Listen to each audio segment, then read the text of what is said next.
শেখ হাসিনা মানব জাতির কলঙ্ক, তাকে ক্ষমা করা যাবে না বলেছেন বিএনপি মহাসচিব মির্জা ফখরুল ইসলাম আলমগীর। রোববার সকালে রাজধানীর জিয়া উদ্যানে বৃক্ষরোপণ কর্মসূচির উদ্বোধনী অনুষ্ঠানে এই কথা বলেন তিনি। জুলাই গণঅভ্যুত্থানের মাসব্যাপী কর্মসূচির অংশ হিসেবে এর আয়োজন করেছে জাতীয়তাবাদী কৃষক দল ও আমরা বিএনপি পরিবার। মির্জা ফখরুল বলেন, আগামী বছরের ফেব্রুয়ারির মাঝামাঝিতে নির্বাচনের মাধ্যমে নতুন বাংলাদেশ চায় বিএনপি।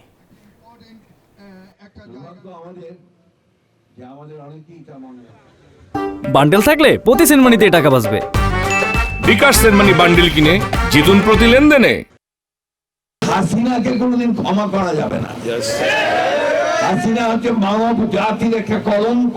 আমাদেরকে প্রথম যে নির্বাচন প্রতিশ্রুতিবদ্ধ হয়েছেন এই কেয়ারটেকার সরকার, যে 26 ফেব্রুয়ারির মাঝামাঝি সময় নির্বাচন হবে, সেই নির্বাচনের মধ্য দিয়ে আমরা জনগণের একটা সরকার তৈরি করতে পারবো, যে সরকার আমার এই শহীদদের তাদের মূল্যায়ন করবেন, তাদের মর্যাদা দেবেন, একই সঙ্গে যে জনগণের সংগ্রাম করেছেন বাংলাদেশে একটা গণতান্ত্রিক রাষ্ট্র প্রতিষ্ঠা করবার সব রকম ব্যবস্থা গ্রহণ করবেন।